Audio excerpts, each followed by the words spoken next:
Radio Libertaire, la voix de la Fédération anarchiste, sans Dieu, sans maître, sans publicité.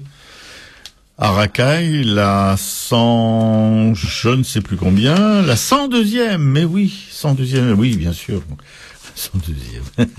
Avec Piquet-Cou à la régie, Jean à l'instruction publique comme d'hab. Salut à tous. Et tout de suite, on passe à la minute de militance de Momo. Bah peut-être, ouais. Vu l'heure. Voilà. Hein. Allez. Alors aujourd'hui, on va un petit peu changer notre, enfin en tout cas moi, le blabla habituel pour vous parler, évoquer avec vous au cours de ces émissions qui vont suivre. Comme quoi, il n'y a pas d'âge pour se renouveler, hein. Oui, bien sûr. Merci mon Jean. Vous parlez de l'anarchie, parce que vous savez que nous sommes sur une radio anarchiste, nous sommes une émission militante, et qu'on doit payer notre écho, justement, à au militantisme, je sais pas comment on dit, enfin bref. Voilà. C'est dire à quel point t'es convaincu. Donc, pour cette première, le titre de ce blabla, qu'est-ce que anarchie signifie? Alors, vous êtes prêts? Je commence. L'anarchie désigne la situation d'une société où il n'existe ni autorité, ni pouvoir coercitif, ni domination, ni hiérarchie quelconque entre les hommes. Anarchie vient du mot grec signifiant le contraire de l'autorité, c'est-à-dire sans dirigeant ou plus généralement sans autorité, et c'est dans ce sens que les anarchistes emploient ce mot. Pour les anarchistes, l'anarchie n'est pas l'absence d'ordre, comme on le suppose et le répand, où vous savez et par qui vous savez, mais l'absence de règles. L'anarchisme peut être compris comme une idée politique et sociale qui nie tout pouvoir, souveraineté, domination et division hiérarchique, et la volonté aussi, bien évidemment, je vous le donne Émile, de les dissoudre. C'est-à-dire qu'on ne se contente pas de suggérer que l'anarchisme nie toutes ces choses de pouvoir, de souveraineté, etc. Mais l'anarchisme aussi, c'est la volonté de foutre tout ça en l'air. Pour ces raisons, l'anarchisme est un mouvement contre la hiérarchie. Vous voyez les petits chefs de bureau, les sous-chefs, tous ces gens-là, tous les matons de la vie, on les balance. Pourquoi on est contre la hiérarchie? Parce que la hiérarchie est la structure qui comporte l'autorité. Comme État est la plus haute forme de hiérarchie, comme l'État est la plus haute forme de hiérarchie, les anarchistes sont anti-État. Cela signifie que les vrais anarchistes, oui parce qu'il y en a des vrais, sont opposés à toute forme d'organisation hiérarchique. Mais les anarchistes cherchent aussi à établir ou à provoquer, par divers moyens, les conditions de l'anarchie, c'est-à-dire une société décentralisée, sans institutions coercitives, voyons, on y revient encore une fois, une société organisée à travers une fédération d'associations volontaires. Vous voyez, pas d'État centralisé, mais une fédération d'associations volontaires qui vont s'impliquer dans la vie sociale, dans la vie des citoyens. Cette opposition à la hiérarchie n'est pour les anarchistes pas seulement limitée à l'État ou au gouvernement. Cela inclut toutes les relations autoritaires de type économique ou social, mais aussi celles politiques, en particulier celles associées à la propriété capitaliste et au travail salarié. Vous voyez, plus d'esclaves, on balance aussi. Ce que le capital est au travail, l'État l'est à la liberté, et les églises à l'esprit. Cette trinité d'absolutisme est aussi funeste en pratique qu'elle l'est comme philosophie. Donc, toute tentative d'affirmer que le mot anarchie est purement anti-État est une déformation du mot et de la façon dont le mouvement anarchiste l'a utilisé, et pour énoncer ce qui semble évident, l'anarchie ne signifie en rien le chaos, non plus que les anarchistes souhaitent le chaos et le désordre, contrairement évidemment à l'idée bien répandue et bien comprise que les anarchistes sont des fouteux de bordel. À la place, nous souhaitons créer une société basée sur la liberté individuelle et la coopération volontaire, comme on le fait dans cette émission. En d'autres mots, l'ordre de bas en haut, pas le désordre imposé de haut en bas par une autorité que l'on conteste. Une telle société serait une vraie anarchie une société sans dirigeants. La société ne devra plus être divisée hiérarchiquement entre nantis et démunis, gouvernants et gouvernés. Une société anarchiste sera plutôt basée sur la libre association dans des organisations participatives et fonctionnerait de bas en haut. Retenez bien, de bas en haut. Les anarchistes essayent aujourd'hui de créer cette société avec leurs organisations, dont la Fédération anarchiste et ses œuvres, Radio Libertaire, que vous écoutez en ce moment, la Librairie Publico, où vous allez aller tout à l'heure prendre votre carte d'auditeur, et le Monde Libertaire, que vous allez acheter jeudi, quand il paraîtra en kiosque. Voilà. Donc, ce premier petit blabla sur l'anarchie, ça va continuer dans les prochaines émissions. Si ça vous gave, vous nous le dites. Et un petit nota bene, en 2010, les 5 gérants du groupe Lagardère, ça c'est pour vous montrer, c'est une opposition à ce que je viens de dire. Ça c'est pour la société de haut en bas, c'est ça? Ouais, c'est ça. Absolument. Heureusement que j'en viens à mon secours parfois parce que des fois je peux patouiller. En 2010, les 5 géants du groupe Lagardère ont encaissé une obole, mais alors tenez-vous bien, de 13 543 773 € à se partager en 5. Je vous épargne le détail. Des salariés du groupe, eux par contre, ont touché une prime généreuse de 720 € par tête de con. Vous voyez, alors notre zozo en chef, le petit moulin avant, là, c'est le petit ventilateur. Le petit ventilateur. Ouais, mais le moulin avant. Ouais, non, je préfère le petit ventilateur. Proposait 1 000 €. Là, le groupe Lagardère, dont les 5 dirigeants se partagent 13 millions d'euros, généreusement 720 € de prime pour leurs employés. Alors cherchez la petite bête dans cette histoire. Pour alimenter leur caisse de retraite, aussi, ces 5 représentants ont capitalisé, tenez-vous bien, 45 millions d'euros. Un peu plus, mais enfin bon, on passe pour les détails. Pour une misérable retraite par tête de pipe de 618 600 € par an, et bien sûr par tranche de cake. Leurs veuves, les pauvres, toucheront 60% de cette retraite. Elles n'auront pas de quoi s'abonner au Resto du Cœur, elles seront pourvues de ce côté-là. 4e fortune mondiale, toujours de haut en bas, Bernard Arnault, PDG actionnaire numéro 1 de LVMH, touche 14 042 € de jetons de présence. Ça pour 2010. C'est une obole par rapport à sa rémunération qui est de 3 928 399 €, plus, attendez, c'est pas tout, plus des centaines de millions de dividendes que LVMH lui verse chaque année. Voilà, alors nous, les anarchistes, on propose que tout ça cesse. N'est-ce pas, mon Jean? Et tu sais combien il verse à la FA, lui, Bernard Arnault? Je plaisante. Allez, la petite revue de presse de Raymond. Ouais. Habitation sur 3 étages, mur de 6 mètres de haut, barbelés et caméras de surveillance. Depuis plus de 5 ans, Ben Laden se cachait dans une villa fortifiée d'un quartier cossu d'Abbottabad, ville considérée pourtant comme l'un des endroits les plus sûrs du nord-ouest du Pakistan. Eh bien, sais-tu, Robert, comment les gens du coin appellent cette maison? Non, je suppose que ça doit être... je te le donne, Émile, la Maison Blanche. La mort du chef d'Al-Qaïda est le fait d'un groupe antiterroriste composé des meilleurs éléments de la marine américaine. La Navy SEAL Team 6, pourtant bien moins connue que la Delta Force, son alter ego pour les opérations aéroportées. Mais on connaît le goût des Américains pour les licences. Donc le jeu vidéo Kill Bill 3 est déjà en production, tandis qu'Hollywood a annoncé s'être attaqué à l'écriture d'un biopic dont le rôle principal serait tenu par Ben Affleck. Non, pas Ben Laden. Non.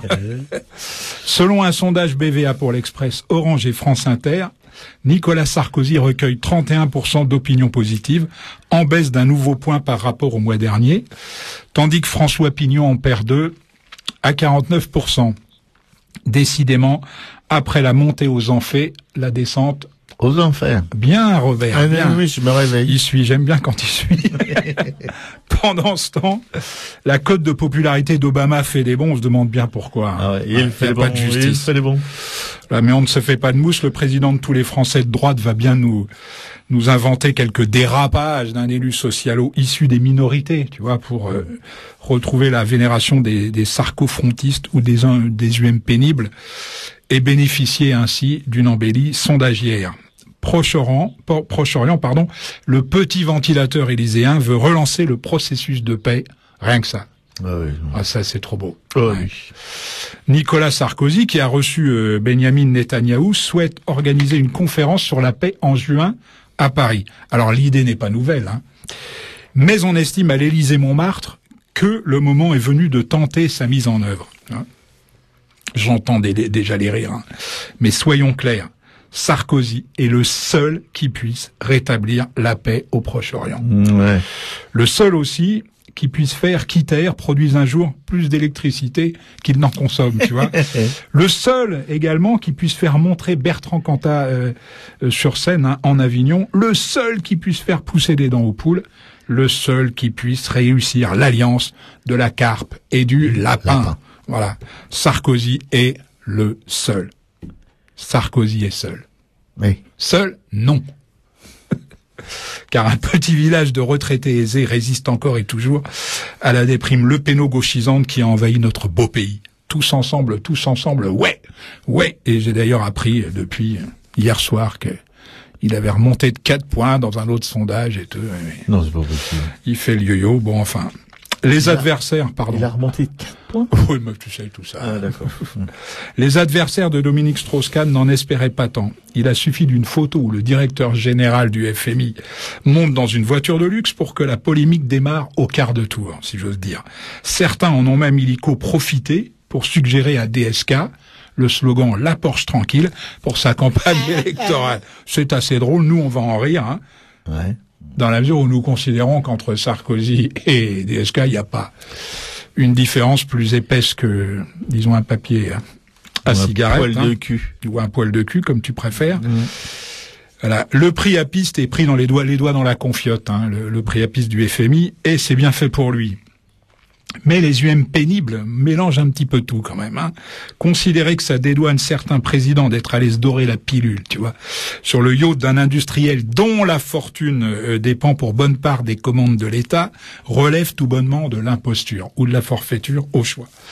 Quant à ceux d'entre nous qui tentent de nous faire avaler que la blondasse baronne de Montretout roule pour le peuple, et en 107 3 portes sans les options qui plus est, tu vois, heureusement pour eux que le ridicule ne tue pas. Voilà. Et puis je ne résiste pas quand même en vitesse. C'est aujourd'hui un anniversaire. Oh non. Robert.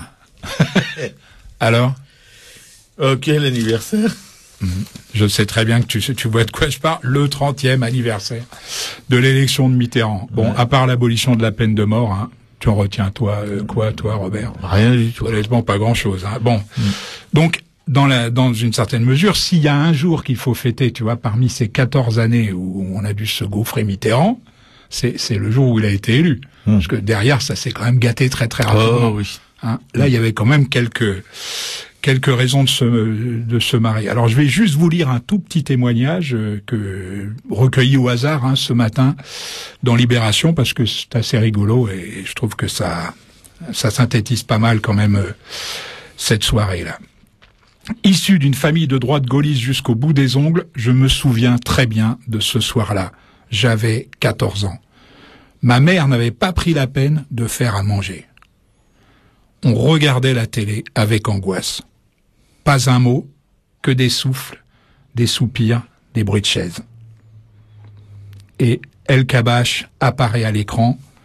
Mes parents essayent de décrypter sur son visage les signes d'une élection de VGE. Moi, je le trouve bien pâle et surtout, il a la bouche sèche. Cherche ses mots. Bande par bande, le Minitel trace les contours de la tête du président. Au début, la calvitie soulève la joie de mes parents, et puis c'est la tête de Mitterrand qui apparaît sur l'écran. Cris d'horreur, pleurs, des bandes de confuses. C'est pas vrai, hein, chérie, c'est pas vrai. Ils l'ont voulu, eh bien, ils vont l'avoir. Pendant une semaine, nous n'avons pas mangé à la maison. Allez, c'est tout pour aujourd'hui. À la semaine prochaine. Sauf que je voudrais ajouter quand même, à propos de la peine de mort, que c'est quand même le travail de longue haleine de Badinter qui a permis ça, parce que qui était un avocat donc pénaliste et puis qui a vu Bontemps et Buffet guillotinés, alors qu'il y en avait un des deux qui le méritait absolument pas. Après, il y a eu d'autres affaires comme ça, mais je pense que c'est sans Badinter, Mitterrand, il n'aurait pas du tout. Non, mais peut-être pour l'unique fois de sa vie, il a montré une véritable volonté politique. Et voilà.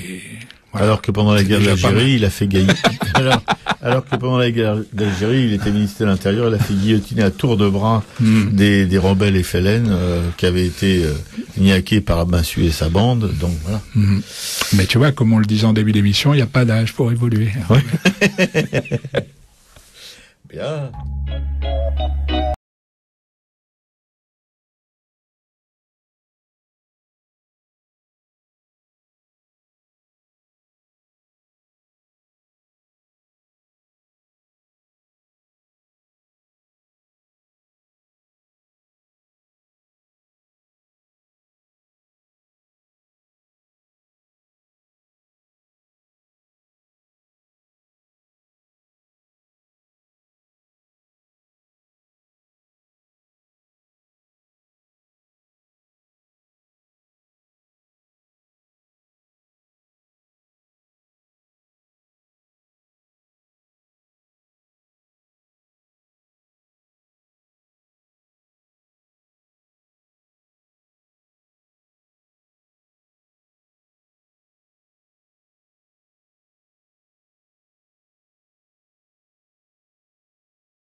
Radio Libertaire, la voix de la Fédération anarchiste, sans Dieu, sans maître, sans pub, à Racaille, la 102e, avec Piquicou à la régie, Jean à l'instruction publique, et qui va tout de suite vous entretenir de son sujet principal. Voilà, je passe la parole. Oui, c'était Rockin' Squat, démocratie fasciste. C'est un titre qu'on entend régulièrement parce que c'est un peu comme Hydra de Genova 2001. Ouais. J'aime bien, moi. Merci, mon Jean. Ce morceau. Je crois d'ailleurs qu'ils sont assez proches les uns des autres sur le plan du travail. Voilà. Oui, je vais vous lire un extrait aujourd'hui de Bacon, logique de la sensation par Gilles Deleuze. Gilles Deleuze, c'est 1925-1995. Alors, dans cet essai publié en 1980 par les éditions de La Différence, que nous recevions il y a quelques semaines, Gilles Deleuze, qu'on peut qualifier de mythe vivace de la philosophie, tout en simplicité et en érudition également, qui fut pour ses élèves, paraît-il, un professeur extraordinaire. Je n'ai pas, moi, eu le bonheur de suivre ses cours, mais voilà. Donc Gilles Deleuze critique la thèse selon laquelle, dans la peinture ancienne, la figuration serait indissociable du sentiment religieux. Ça, c'est communément admis, mais il dénonce ça. Pour lui, il faut tout autant relativiser la suprématie du figuratif dans la peinture ancienne que celle de la non-figuration dans la peinture moderne. La peinture doit arracher la figure au figuratif. Mais Bacon invoque deux données qui font que la peinture ancienne n'a pas avec la figuration ou l'illustration le même rapport que la peinture moderne. D'une part, la photo a pris sur soi la fonction illustrative et documentaire, si bien que la peinture moderne n'a plus à remplir cette fonction qui appartenait encore à l'ancienne. D'autre part, la peinture ancienne était encore conditionnée par certaines possibilités religieuses qui donnaient un sens pictural à la figuration, tandis que la peinture moderne est un jeu athée. Il n'est pas sûr pourtant que ces deux idées, reprises de Malraux, soient adéquates, car les activités se font concurrence plutôt que l'une ne se contente de remplir un rôle abandonné par une autre. On n'imagine pas une activité qui se chargerait d'une fonction délaissée par un art supérieur. La photo, même instantanée, a une toute autre prétention que celle de représenter, illustrer ou narrer. Et quand Bacon parle pour son compte de la photo et des rapports photographie-peinture, il dit des choses beaucoup plus profondes. D'autre part, le lien de l'élément pictural et du sentiment religieux dans la peinture ancienne semble à son tour mal défini par l'hypothèse d'une fonction figurative qui serait simplement sanctifiée par la foi. On ne peut pas dire que le sentiment religieux soutenait la figuration dans la peinture ancienne. Au contraire, il rendait possible une libération des figures, un surgissement des figures hors de toute figuration. On ne peut pas dire non plus que le renoncement à la figuration soit plus facile pour la peinture moderne en tant que jeu. Au contraire, la peinture moderne est envahie, assiégée par les photos et les clichés qui s'installent déjà sur la toile avant même que le peintre ait commencé son travail. En effet, ce serait une erreur de croire que le peintre travaille sur une surface blanche et vierge. La surface est déjà tout entière investie virtuellement par toutes sortes de clichés avec lesquels il faudra rompre. Et c'est bien ce que dit Bacon quand il parle de la photo. Elle n'est pas une figuration de ce qu'on voit, elle est ce que l'homme moderne voit. Elle n'est pas simplement dangereuse parce que figurative, mais parce qu'elle prétend régner sur la vue, donc sur la peinture. Ainsi, ayant renoncé au sentiment religieux, mais assiégée par la photo, la peinture moderne est dans une situation beaucoup plus difficile, quoi qu'on dise, pour rompre avec la figuration qui semblerait son misérable domaine réservé. Cette difficulté, la peinture abstraite l'atteste. Il a fallu l'extraordinaire travail de la peinture abstraite pour arracher l'art moderne à la figuration. Mais n'y a-t-il pas une autre voie, plus directe et plus sensible ? Yes, remarquable. Bacon, logique, surtout que je trouve qu'il utilise toujours des mots simples. Bacon, logique de la sensation, donc de Gilles Deleuze, a été édité par les éditions de La Différence en 1981 et réédité par les éditions du Seuil en 2002. Alors vous pouvez commander le livre auprès de la librairie Publico, 145 rue Amelot, 75 011 Paris, téléphone 01 48 05 34 08 et site internet après les W, librairie-publico.com. Si vous arrivez à trouver les deux, achetez plutôt celui des éditions de la Différence. Ça a vachement plus de classe. C'est le même principe, en fait, que celui sur Tinguely que cette maison t'a ramené la dernière fois. C'est-à-dire que tu as deux tomes. Un qui est consacré à la reproduction des images et un autre au texte de Deleuze. Voilà. Effectivement. Le bouquin du Seuil, lui, évidemment, les éditions des Différences le vendent toujours, ils l'ont toujours au catalogue, tu sais pas? Non, je ne sais pas. À se renseigner auprès d'eux. 1981, tu vois, bon. Mais sur la Librairie Publico pour le Seuil, mais si vous voulez pour la Différence, allez faire un tour sur le web, c'est possible que vous trouviez. Voilà, on ne sait jamais. Parce que bon, les éditions du Seuil, c'est un seul volume, c'est bien qu'il les réédité en même temps, hein, de manière à ce qu'on puisse avoir accès à ce texte. Mais bon, les reproductions, évidemment, sont pas de la même qualité, hein. Voilà. Oui, parce que d'un côté, c'est une maison qui édite des livres d'art, et de l'autre, c'est une maison de littérature générale, quoi. Voilà. Et alors, quand je précise, hein, on ne peut pas dire que le sentiment religieux soutenait la figuration dans la peinture ancienne. Au contraire, il rendait possible une libération des figures, un surgissement des figures hors de toute figuration. Voilà. Ça, pour moi, il pensait essentiellement au Gréco, en disant ça. C'est mon sentiment. Donc, on verra un peu Bacon tout à l'heure et un peu le Gréco plus tard dans l'émission. Le Gréco qui transformait vraiment qui recrée des personnages, quoi. Ça avait aucun rapport avec la réalité, comme d'autres peintres auraient pu. Il recrée quelque chose. Ouais. Complètement. Ouais, tout à fait. Bien, merci beaucoup, mon cher Jean, pour ce discours très riche sur la logique de la sensation.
Radio Libertaire, la voix de la fédération anarchiste. Sans Dieu, sans mettre sans pub, il y a des gens qui me regardent d'un air sévère. Qu'est-ce que j'ai fait quand j'ai une crotte de nez, là? Non. Un air sévère. Totalement inamouré, non. Enfin. Arrête. Avec Piquécou à la régie. Merci, cher Piquécou, de votre travail de fond. Jean à l'inspection publique et notre hussard noir, comme je le rappelle chaque mardi, c'est important de se référer à l'histoire de la République, qui va poursuivre votre instruction avec ces petites histoires d'art, histoires d'artistes. Ouais. Et puis, on vient d'écouter Pigeon de jaune. Je le dis à la française. Encore que j'aurais dû dire Pigeon de jaune. Pigeon de jaune, Rock Bottom Again. Oh, yeah! Yeah. Ça, c'est un artiste que Guillemette nous avait fait découvrir lors de sa dernière venue. Bonjour Guillemette. Voilà, on attend une prochaine découverte, hein, parce que Guillemette reviendra, forcément. Oh, oui. Hein. Une fois qu'on est venu. Hein, essayer à Racaille, c'est l'adopter. Ah oui. Forcément, oui. Voilà, Francis Bacon. Puisqu'on a lu le texte de Deleuze, on avait déjà un peu parlé dans cette émission de Francis Bacon à travers les toiles qu'il a consacrées à Van Gogh sur la route d'Arles. Où tu te rappelles de ça? Oui, très bien. D'Arles ou d'Aix? Non, d'Arles. Non, la route d'Arles. La route d'Arles. Non, je peux te tester de temps en temps. Mais là, on va faire un peu une petite espèce de revue bio, hein, un petit biopic. Bacon, c'est 1909-1992. Alors, ça va soulager nombre de cancres rapins, ou le rapin cancre, hein, en particulier celui qui est à ma droite. Oui. Rapin et cancre, oui, c'est pas... Vraiment... Non, tu vas voir, je suis sûr que ça va te faire du bien. En fait, il a eu une scolarité réduite et médiocre. Ah, pour une fois, tu vois. Ouais. Et ne montra aucun talent précoce pour la peinture. Bon, très bien. Hein? Très bien, mon Ça rassure pas, ça? Oh, si. Hein, ça rassure. Il a eu un talent précoce, par contre, pour ses camarades. Mais ça, c'est du goût. Oui, bien sûr. Le goût, c'est autre chose que le talent, Robert. Tout à fait. Mais pour les voyages, oui, hein. Mais là aussi, c'était peut-être du goût plutôt que du talent. Il parcourt l'Europe, en fait, encore adolescent. J'ai pas lu grand-chose sur ses rapports avec ses parents. Ça devait être un petit peu compliqué. Ouais, j'ai cru comprendre que ça l'était. Et c'est à Paris qu'en 1926, donc vous faites le calcul vous-même, il est quand même pas vieux, hein. C'est à Paris qu'en 1926, donc visitant par hasard une exposition de Picasso, hein, il se décide à devenir peintre. Alors de Picasso, il conservera d'ailleurs, en le modifiant, hein, le procédé de la simultanéité des visages, hein, dans un même espace, tu vois. Et puis pendant plus de 15 ans, il travaille par à-coups, détruisant la plus grande partie de ses toiles après les avoir exécutées, mais dégageant peu à peu, ça te fait penser à quelqu'un, non, Rouault? Rouault était un peu comme ça, hein, mais dégageant peu à peu sa manière personnelle. Il faut dire que ça aide, hein, quand on a ce niveau d'exigence, hein. Alors, de la période 1929-1942, hein, il ne nous reste ainsi qu'une petite dizaine de toiles. Tu te rends compte? Mais Bacon va expérimenter des médias différents, hein, rejetant les uns après les autres tous les clichés de la peinture de son époque, attentif seulement à trouver un moyen d'exprimer ses obsessions particulières, hein, ce qui prouve, en tout cas je trouve, le sérieux de sa vocation. Il perçoit que loin de dévaluer la peinture, la photographie permet de jeter sur elle un regard neuf. Il en conclut, on l'a vu avec le texte de Deleuze, hein, il en conclut qu'elle peut être utilisée comme base de son travail. Beaucoup de ses tableaux sont ainsi inspirés de photographies insolites de personnages, soit figés dans des attitudes étranges, soit déformés par des effets de lumière ou des angles de prise de vue, hein. L'influence de la photographie transparaît dans ses coups de pinceau, qui estompent ou déforment un personnage en mouvement à la manière un petit peu d'un instantané raté, tu vois, dans les ombres et les reflets qui marquent certaines zones de ses toiles, ou dans les sources lumineuses aussi, hein, qui éclairent un bras ou un visage. Alors que l'art abstrait semble, à cette époque, l'art abstrait est dominant, et il semble avoir relégué aux oubliettes le corps humain, qui n'est plus réservé, disons, qu'à des éléments décoratifs, hein. Bacon en fait le centre de son œuvre, tentant de lui arracher ses derniers secrets, on va dire, hein, et le jetant comme une provocation aussi, ça c'est tangible, hein, au regard des amateurs d'art. Bacon considère que le seul thème qui vaille d'être peint est l'homme, mais il l'aborde comme un être radicalement différent de celui de la Renaissance, hein, ayant d'autres rêves, des angoisses nouvelles aussi, hein, qui méritent une apparence inconnue jusqu'ici. Voilà, il retourne sans cesse à l'humain dans sa solitude, nu, dépouillé de ses prétentions, face à sa futilité et à son essence animale. C'est ce que fera aussi dans une autre mesure Lucian Freud, hein. Sa vision de la condition humaine est d'ailleurs très proche de celle adoptée à la même époque en littérature par les existentialistes. Non, Sartre. Eh oui, absolument. Mais c'est pas seulement Saint-Germain-des-Prés, les existentialistes. Non. Malheureusement, on en a gardé une image. Mais quand tu lis La nausée, les mains sales et tout. Oui, c'est autre chose. Hein, voilà, c'est autre chose. Donc, mais un art qui se veut sans précédent exige une technique nouvelle, forcément. Hein. Utilisant une toile sans après, il affronte sans attendre le thème essentiel. Il mettait pas d'après parce qu'il trouvait que ça avait tendance à trop glacer ou trop lisser, tu vois, le rendu. Hein. Donc, un seul mouvement de pinceau suffit à en modeler l'objet. Hein. Puis, au fur et à mesure que la pâte s'épaissit, les permutations de couleurs et de textures s'enrichissent. Une traînée de chiffon peut créer une image d'une puissance insoupçonnée, mais ça, je pense que tu es complètement d'accord avec ça. Mmh. Ou en dissoudre une autre en un magma informe. Hein, il suffit de rien, en fait. Et la frontière entre les deux est un fil aussi ténu que le papier à cigarette dont on parlait tout à l'heure entre DSK et Sarkozy, hein, tu vois. Bon, constamment sur le fil du rasoir, Bacon aspire à peindre un tableau qu'il surprenne lui-même. Et il trouve dans le jeu et l'alcool un exutoire aux doutes qui l'assaillent. Hein. Des mois, voire des années de stérilité sont suivis par des périodes de créativité intense, hein, et féconde.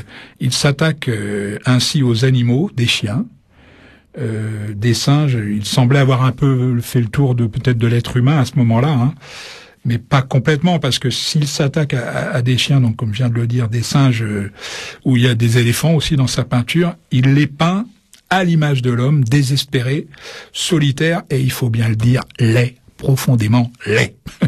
Tout au long de sa carrière, il affinera ainsi son style, hein, préférant peindre le cri plutôt que l'horreur, prônant que la violence doit résider dans la peinture elle-même et non dans la scène qu'elle montre. Voilà.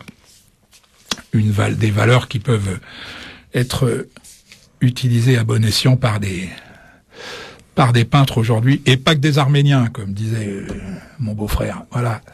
Francis Bacon, hein, je l'ai dit tout à l'heure, né en 1909, mort en 1992. Alors je mettrai un autoportrait sur le blog de l'émission, http://arakai.blogspot.com.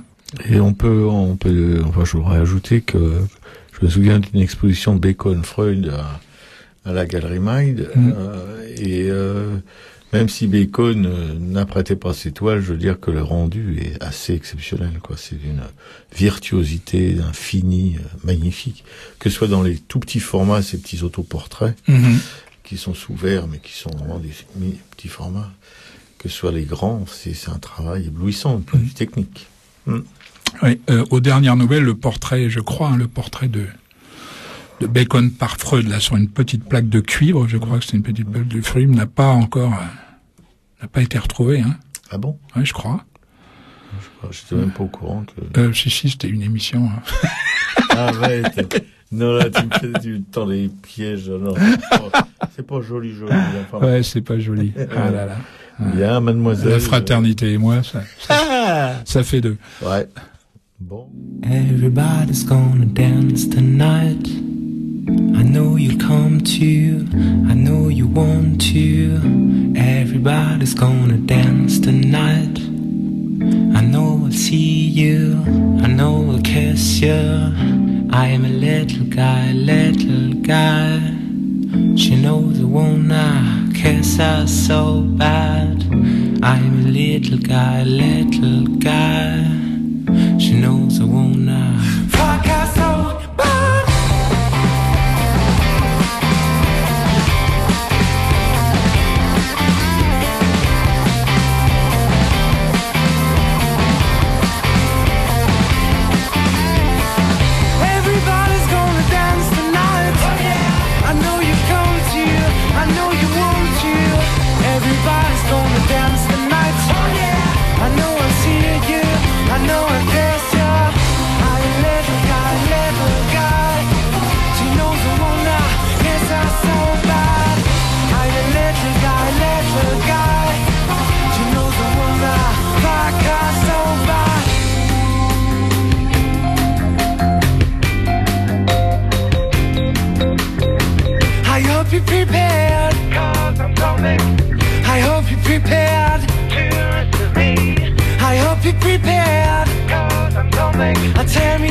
night. Oh yeah. I know I'll see you, I know I'll kiss you. I'm a little guy, little guy. Oh yeah. She knows I wanna kiss her so bad. I'm a little guy, little guy. Oh yeah. She knows I wanna fuck her so bad.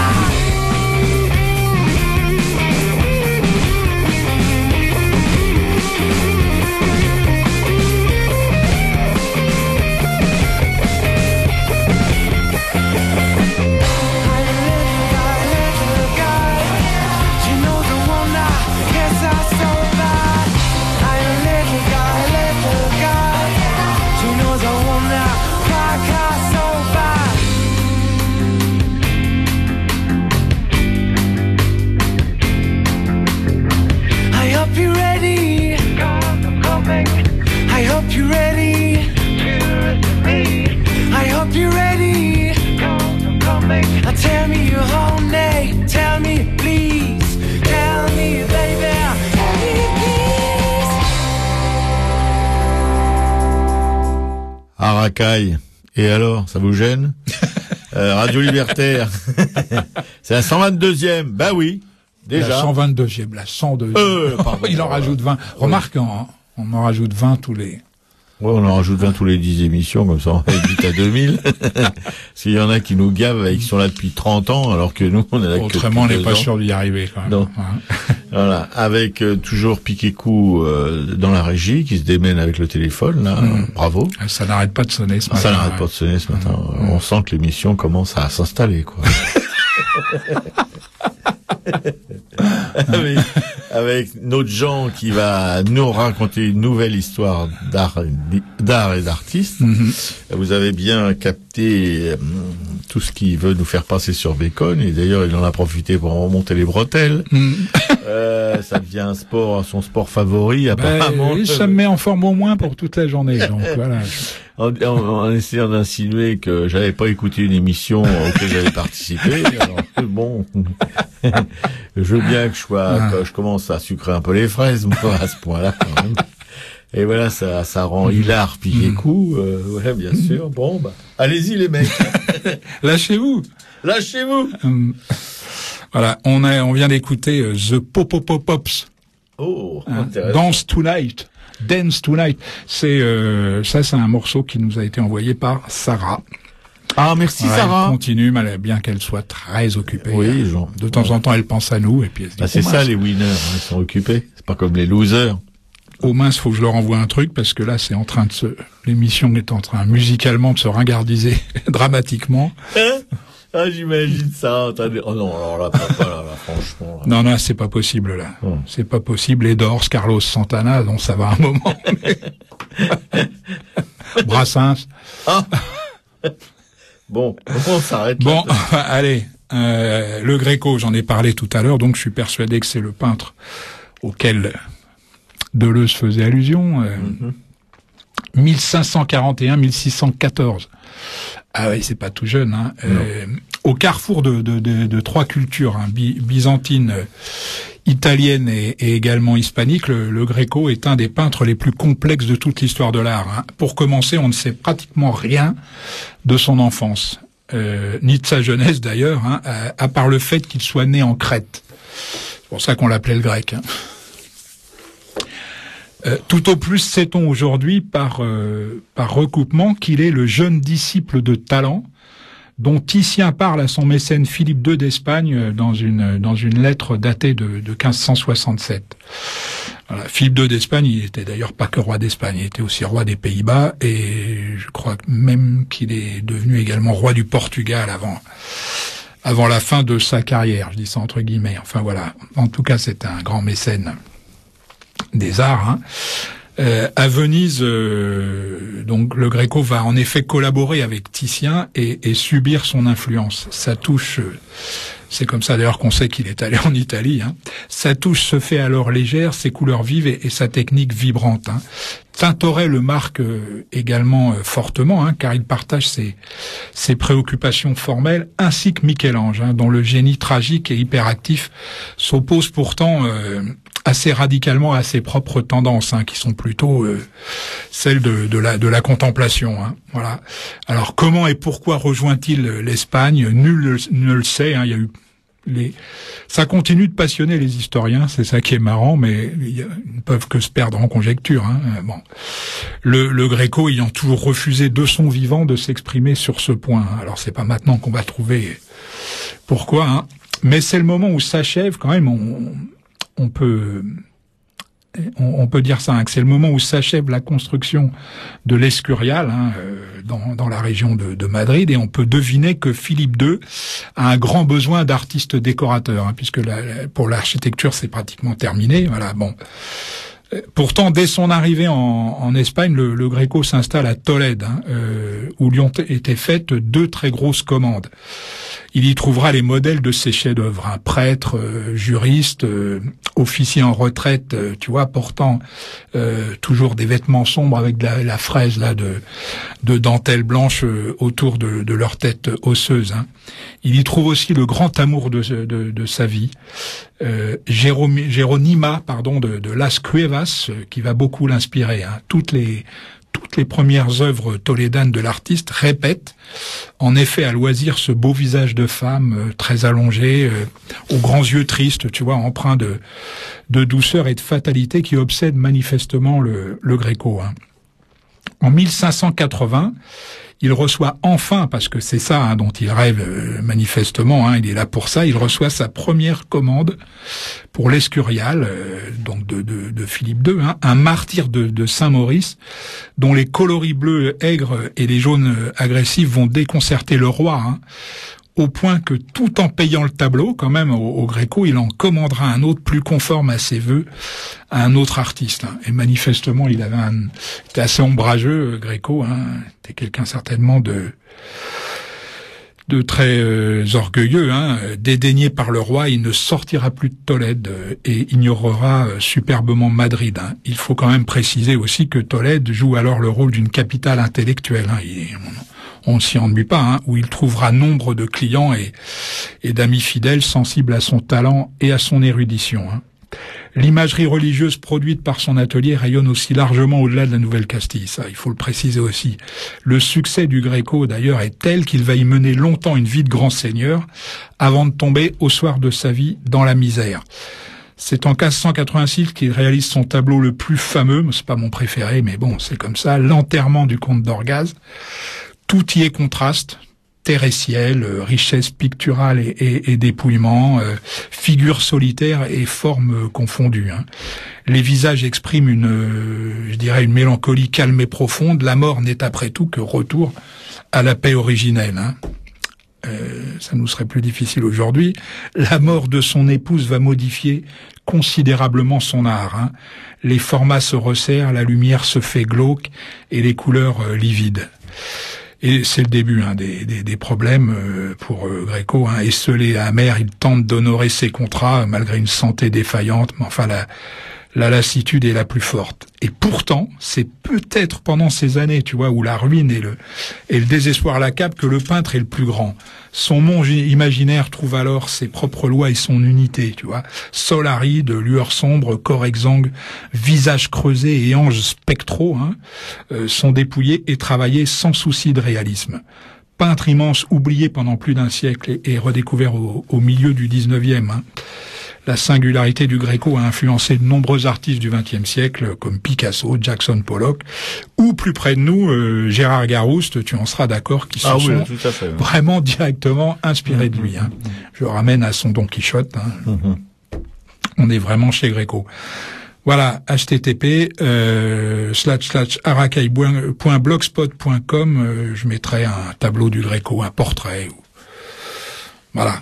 Autant je suis d'accord pour Garouste, autant pour Picasso, il a tellement pompé de gens que bon, période bleue. Ouais, voilà, c'est ça, oui, tout à fait. Ouais. Mais par contre, Pollock, je vois point.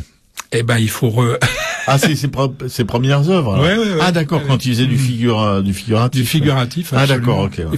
Pollock, il faut rappeler qu'il a commencé dans l'atelier d'un peintre de scènes de western. Ouais, tout à fait. Oui, bien sûr. Ouais. Et qu'est-ce que je voulais dire d'autre? Évidemment, on ne retient de lui que ses toiles action painting, mais... Oui, tout à fait. Ouais. Non, mais évidemment qu'il a fait autre chose avant. Un peu comme Rothko, d'ailleurs, aussi, qui a fait avant, qui était un bon peintre figuratif. Voilà, donc les premières toiles de Pollock sont pour le travail personnel. Je parle pas des machins qu'il exécutait à la chaîne pour l'atelier du mec en question, mais sont effectivement comme ça, à la limite se situent à la limite de la figuration, et tout à fait on peut y voir tout à fait l'influence du Gréco. Tout à fait. Et alors, ça fait plusieurs fois, souvent, pas toutes les émissions, mais tu parles de peintres qui ont été redécouverts au 19e siècle. Apparemment, c'était un siècle de redécouverte. Et ça s'explique par la pauvreté de la création à ce moment-là, ou? Oui, ce serait intéressant de se pencher là-dessus. Pas franchement la pauvreté, ça dépend où on se situe au 19e siècle. Il y a deux grandes époques pour la redécouverte d'artistes ou de mouvements artistiques comme ça. C'est effectivement la moitié du 19e siècle et les surréalistes dans la première moitié du 20e. Maintenant, ne me demande pas. D'accord. Bon. Ne me demande pas pourquoi, mais c'est souvent soit effectivement la. Alors peut-être au milieu du 19e, peut-être plutôt des industriels, tu vois. C'est peut-être du côté des mécènes qu'il faut chercher cet intérêt pour des artistes anciens. Et puis bon, les surréalistes, c'est pour là, c'est. Et cette histoire dont tu parlais tout à l'heure en micro, je me souviens plus, de petits maîtres qui feraient la côte maintenant, etc., C'était pour maintenant ou c'était pour il y a quelques décennies, ou de petits maîtres dont les gens achetaient de plus en plus d'œuvres parce que les œuvres contemporaines sont trop chères, parce que qu'est-ce qui se passe là à ce niveau-là? Ah non, ça c'était c'est parce que il y a plus d'œuvres inconnues. Ça c'est dans le marché le marché du vol, du vol d'art. Oui, c'est le marché du vol d'art. Si tu veux, certaines œuvres d'art ne sont plus monnayables autrement que sous forme de la prise d'otage. Enfin, je sais pas comment on appelle ça. Du recel. Enfin oui, c'est du recel, et en même temps, c'est-à-dire qu'on propose aux musées qui détiennent ces œuvres d'art de leur restituer avec une forme de chantage, une somme à négocier sous la table entre avocats des voleurs et ceux du musée, tu vois, une somme sous la table, parce que de toute façon elles sont pas monnayables, mais il y a un marché par contre florissant d'amateurs, de petits maîtres du 18e, du 19e, dont les toiles ne sont pas hyper cotées, et donc elles sont moins protégées et négociables effectivement plus facilement auprès d'amateurs, parce que ça ne, comment dire, c'est pas le même foin, tu vois. D'accord. Ça fait pas le même foin. Ok. Bien.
Radio Libertaire, la voix de la Fédération anarchiste. Jean a choisi des chansons pour un petit peu éprouver la compétence de notre technicienne de régie. Elle était plutôt embarrassée. Là. Ouais, plutôt. Je crois que là, t'as bien réussi. Bravo, Jean. Mais les grésillements, ça fait partie du travail. Voilà, c'est ça. Des musiciens. Donc, pas mal, non? Très bien. Moi, j'adore. Je vais la réécouter. Donc, au moins, je vais réécouter l'émission pour cette chanson. On a l'impression d'un vieux disque, tu sais, j'aime bien. Un vieil opéra qu'on aurait retrouvé, tu vois, dans la flotte. Oui, après un séjour prolongé. Bon, Raquel, la 102e, et Jean, tout de suite, va vous parler des expos de la semaine. Ouais, c'était Flotation. Flotation. Toy Warning. Toy Warning, vous direz ça comme vous voudrez. Hein. Happiness in the outside. Is on the outside, pardon. Mais tu te marres tout le temps, mais pourquoi tu le fais pas, toi? Je te l'écris sur un morceau de papier. Non, je veux pas me priver de t'écouter. Ah oui, d'accord. Ouais. Ah bah tu me balances bien des trucs sans arrêt. Bon, ouais, c'est vrai. Là, tu t'auto-flagelles. C'est la réponse du berger à la bergère. Bon, d'accord, ok. Voilà, en tout cas, oui, bon, intéressant. On a encore deux titres. Intéressant, ce groupe. Intéressant, oui. Et toi, tu dirais ça comment? Non, je dis rien. Flotation, Toy Warning? Je dis rien. Alors, les expos à ne pas manquer, entre guillemets. Vous allez voir pourquoi tout à l'heure. Bon, pourquoi? Si, tu vas voir. La première, c'est Charlotte Perriand de la photographie au design. Ça, c'est au Petit Palais, avenue Winston Churchill, dans le 8e arrondissement, comme presque tous les Parisiens le savent. C'est jusqu'au 18 septembre 2011. Donc là, vous avez du temps, Le Petit Palais propose en fait un éclairage inédit de l'œuvre de Charlotte Perriand en montrant le rôle joué par la photographie dans son travail, en tant que source d'inspiration et élément constitutif de ses créations. C'était une designer. Ouais. Et photographe occasionnel. Dès son entrée dans l'atelier de Le Corbusier en 1928, elle utilise ce médium comme support d'étude pour le dessin de ses meubles, puis par la suite comme moyen d'observation des lois de la nature et de réflexion sur la ville. Elle y puise des idées pour ses recherches de formes, de matériaux et aussi d'aménagement d'espace. Elle y exprime également son engagement politique à l'époque du Front populaire. Voilà. Et puis l'autre, voilà.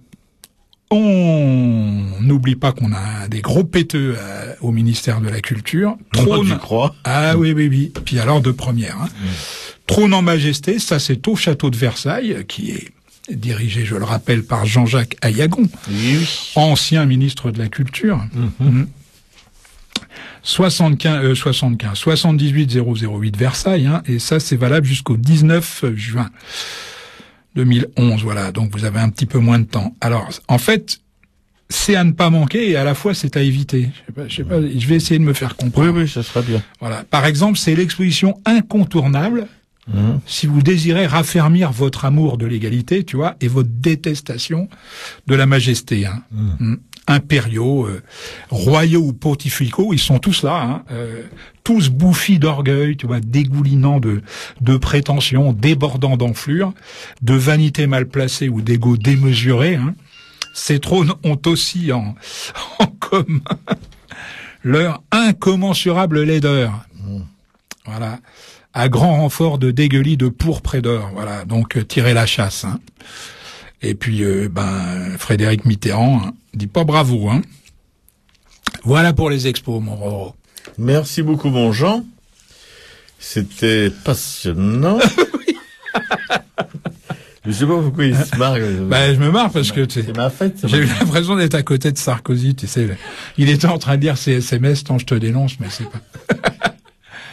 Ça me laisse le cul sur ma chaise. Bon. Merci mon Jean pour les expos, mais comme tu dis nous, déjà rien que le mot Versailles, déjà ça me bloque. Oui, mais enfin là ils ont fait fort quand même. Ouais. Ils ont fait fort parce que tout ça est d'une lourdeur, d'une mocheté invraisemblable. Ça s'ajoute à la mocheté, à la lourdeur invraisemblable de Versailles. À peine peut-on mettre de côté quelques trônes africains et encore ou asiatiques, mais bon. Mais quel besoin d'exposer. Ah, mais c'est une idée. Ayagon plus Mitterrand, voilà ce que ça donne. Trône en majesté au château de Versailles. Tirez la chasse, comme je disais. Rien d'autre à faire. N'y allez pas, si vous voulez mon conseil. Jean vous a laissé une petite porte de sortie. Moi, je bloque tout.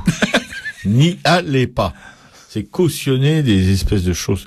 Enfin, merde, c'est invraisemblable. Dans un pays qui crève de misère, etc. Enfin, voilà, la vieillesse est un naufrage, Frédéric Mitterrand. Ouais. Bon, ben lui, il naufrage depuis un moment. En tout cas, la tienne. Ouais. Bien, et bien les petites annonces trad, Radio Libertaire, Publico et notre superbe magazine, Le Monde Libertaire. Voilà. Donc pour la radio, comme tous les mardis, je vous rappelle que nous avons besoin de vos thunes pour entretenir le studio, pour que notre technicienne puisse conserver son sourire radieux, sa légèreté aussi légendaire, et s'inquiéter des grésillements dans les chansons que nous passons en disant qu'est-ce que c'est que ce bousin. Parce que si les thunes n'arrivaient plus, elle arrêterait de s'inquiéter. Hein. Bah voilà, c'est ça. Oui. Bien. Donc 20 € que vous pouvez amener dans votre petit porte-monnaie à la librairie Publico, que vous donnez à Laurent ou à Max, et en échange vous aurez une carte d'auditeur de Radio Libertaire. Et avec cet argent, c'est une pluie de 21 qui va nous arriver. On pourra avoir des studios. Enfin, bref, on rougira plus en pensant à Europe 1 ou à France Inter ou à Radio Luxembourg. Voilà. Et puis aussi la librairie Publico, dont Jean vous parle tous les mardis, parce qu'il parle d'un livre, un extrait de livre, et pour essayer d'éveiller un peu votre esprit à la culture. Et il vous recommande d'aller à la librairie Publico pour le commander. Et nous, moi j'appuie son propos en vous disant, allez-y, c'est un lieu incontournable de la capitale, une librairie anarchiste, c'est pas à tous les coins de rue qu'il y en a. Vous pourrez trouver la littérature générale, mais aussi militante, et puis de la presse qu'on dit underground. Et puis plein de gadgets, plein de choses qui ont un petit rappel à la rébellion généralisée, voilà. Et puis Le Monde Libertaire, la 3e œuvre de la Fédération anarchiste, c'est pas la moindre, qui est qui est le compagnon de la radio, mais par l'écrit, qui essaye de propager aussi nos idées. Et que vous pouvez trouver tous les jeudis. Ça y est, maintenant je suis au point. Avant je savais plus très bien quand est-ce qu'on pouvait le trouver, mais maintenant, depuis cette semaine, je sais que c'est le jeudi qu'il est en kiosque. Donc moi je le reçois le vendredi, et normalement je devrais le recevoir mercredi, mais bon. Voilà, vous pouvez le trouver en kiosque, dans quelques kiosques, mais il y a un site, paraît-il sur le net, qui peut vous indiquer dans quel kiosque vous pouvez le trouver, près de chez vous, ou moins loin de chez vous que d'habitude. Voilà. Là, vous pouvez le chourer. Ça s'appelle la reprise individuelle, ce que je vous serine depuis 2 ans. Si vous n'avez pas de thunes, si vous en avez, non, vous payez. Puis vous avez la librairie Publico, où il y a un dépôt de presse. Vous pouvez aussi le trouver, mais là, vous payez plein pot. Parce que quand même, nos camarades permanents, ils vont pas y être de leur poche. Déjà qu'ils touchent pas gras. Et oui. Ce qui est terrible, c'est que t'es quand même très très convaincant, tu vois. Ouais. Et pourtant, on n'a pas noté une augmentation sensible des vols. Je trouve ça vraiment désespérant. Ouais, qu'est-ce que vous foutez, les mecs? Les mecs, allez-y, volez, reprenez. Tout est à nous, rien n'est à eux. Bon. Et je vous rappelle que samedi, celui qui vient, là, pas celui de la semaine dernière, comme c'est souvent le cas quand on fait des annonces, c'est déjà passé. Mais là, c'est pas passé. C'est samedi, à la librairie Publico, à partir de 16h30. Vous pourrez rencontrer les représentants de 1, 2, 3, 4, 5 émissions, qui seront là, les animateurs, les techniciens, pour parler avec vous, les auditeurs. Alors, vous bougez le cul, et on vous retrouve samedi à la librairie Publico. Il y aura les enfants de Cayenne avec Élodie et Gilou, Blue en liberté avec ce cher Thierry, voilà. Aracaille avec Jean-Robert et je vous le donne Émile, Piquet-Coup qui va se bouger les genoux. Boldard avec Aude et Uber. Ah, des Uber, ça je ignorais qu'il y avait Uber dans le coup. Et alors l'autre, c'est Laurent et Nicolas, mais Nuit Off. Ah oui, avec Laurent, pas Laurent et Nicolas, mais Laurent, Nicolas. Alors c'est le samedi 14 mai à 16h30, 145 rue Hamelot à Paris dans le 11e, métro Fille du Calvaire, Oberkampf ou République. Et vous pouvez retrouver des animateurs et des techniciens de Radio Libertaire pour échanger avec eux, leur dire vous nous gavez ou leur dire on vous aime. Enfin bon, on préférerait que vous nous aimiez que l'on vous gave, mais bon, on n'est pas non plus là pour vous. Vous savez que ça, comme je vous l'expliquais au début de cette émission, l'anarchie c'est de bas en haut, pas de haut en bas. Dit-il en faisant le geste inverse. Ah oui, merde. Bon, mais il l'avait pas vu, Jean. Ah oui, mais moi je balance. Hein, oui, il balance. Ah non, c'est insupportable. Depuis le coup que tu m'as fait, je t'ai fait. Je me rappelle plus. Et deux annonces de notre camarade Agnès, qui dans son petit château de je sais plus où là, dans une banlieue bobo de la capitale, nous envoie ces annonces. Alors un appel à projet. Artistes à la Bastille organise une exposition événement du 19 au 22 octobre 2011. L'installation se fera les 17 et 18 et le démontage le 23 au Bastille Design Center. Oh non, mais c'est pas vrai. Ils peuvent pas, enfin bon, bref, on a une des langues les plus riches du monde et ils peuvent pas trouver un autre terme que Design Center.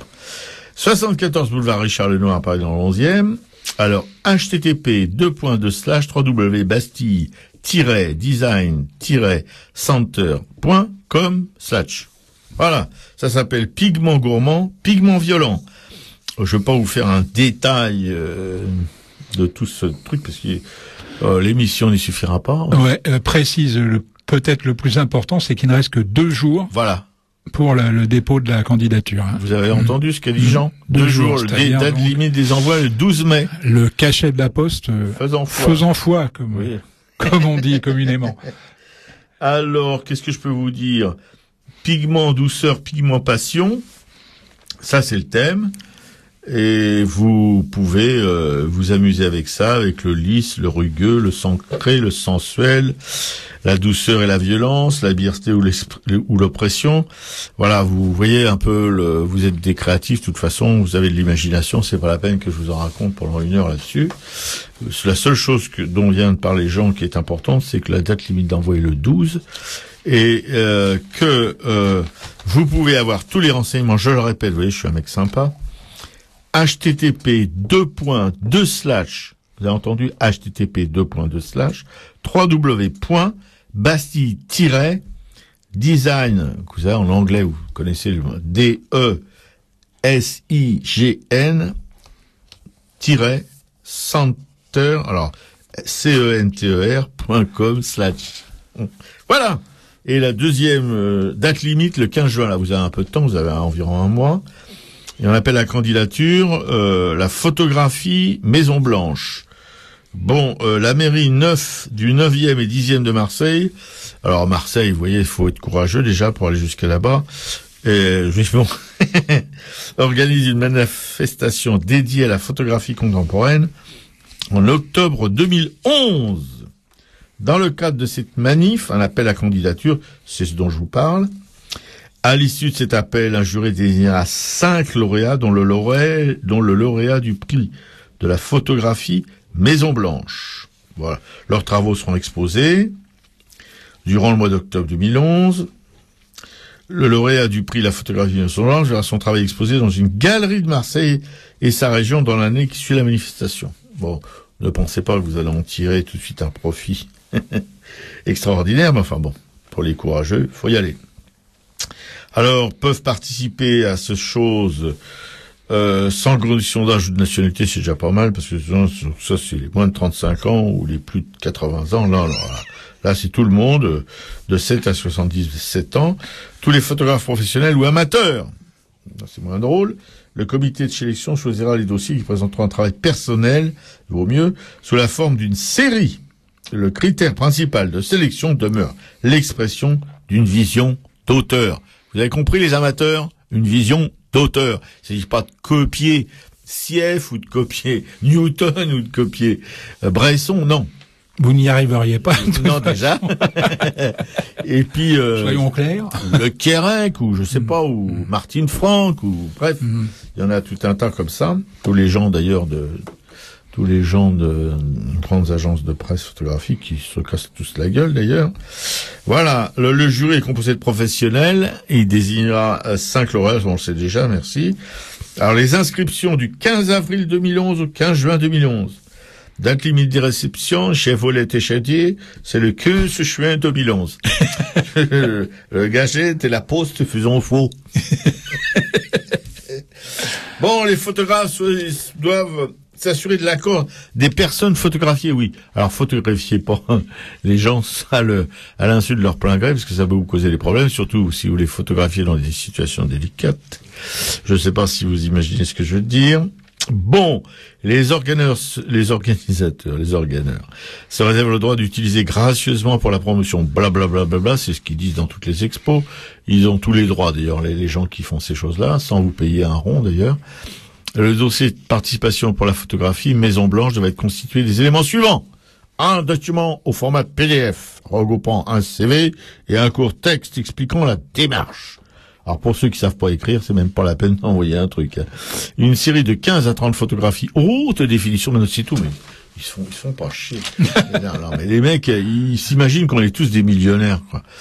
Qualité maxi, 1000 et 1500 pixels environ. Oh bon? 72 dpi, RVB au niveau de grille. Tous ces éléments de figure sur un CD, voyons.